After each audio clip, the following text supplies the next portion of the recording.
A panel of judges has delivered some good news connected to the bond in Donald Trump's civil fraud case. He'll get more time to pay and a smaller bond, but he also has a date for the start of his first criminal trial.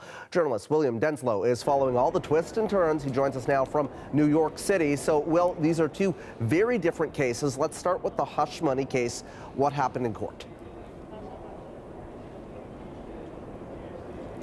Well, if we cast our minds back just a few weeks, Judge Juan Merchan decided to delay the trial that was initially expected to start today. The reason he took that decision earlier this month is that federal investigators, important to note the difference in federal investigators and not the Manhattan DA, the district attorney here, released a tranche of documents that were believed to have some potential relevance to this case. This case is all tied to allegations that Donald Trump paid hush money to a porn star ahead of the 2016 elections. Now, what this hearing on Monday was all about is that Donald Trump's legal team wanted this case either dismissed or substantially delayed. Their argument was they accused the prosecution of essentially delaying the release of these documents, not giving them enough time to digest them. And as far as the prosecution, Manhattan's DA Alvin Bragg is concerned, well, they said that they've been asking for these documents for a number of months, and only a few hundred of them actually had any degree of relevance. What the judge decided, well, Judge Merchan ruled that he wasn't going to change the date again. He left it alone at April 15th. This will be the first of the 4 criminal cases that Donald Trump faces to head to trial. He faces 34 felony counts. Donald Trump has pleaded not guilty to all those charges. He vehemently denies the allegations against him. Okay, so Will, let's talk now about the developments in the bond case, Trump's civil fraud case. Was that seen as a potential win here for the former president, the developments today?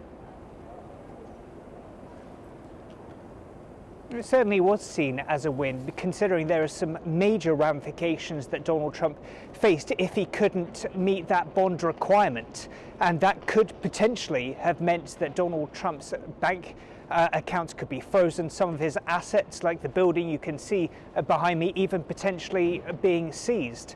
What this means is that Donald Trump was asked to pay to the tune of $450 million after being found liable for fraud last month. But an appeals court here in New York has chalked that down to $175 million. Donald Trump says that's a fee he's happy to pay. So I greatly respect the decision of the appellate division, and I'll post either $175 million in cash or bonds or security or whatever is necessary very quickly within the 10 days. And I thank the appellate division for acting quickly. But Judge Engoron is a disgrace to this country, and this should not be allowed to happen. Thank you very much. And these legal battles really show just how much attention Donald Trump in the coming months will have to spend on his legal cases, time he otherwise would spend campaigning. And we got a little sense as to how the former president plans to juggle his time, considering this hush money case, for example, is slated to last around 6 weeks here in Lower Manhattan.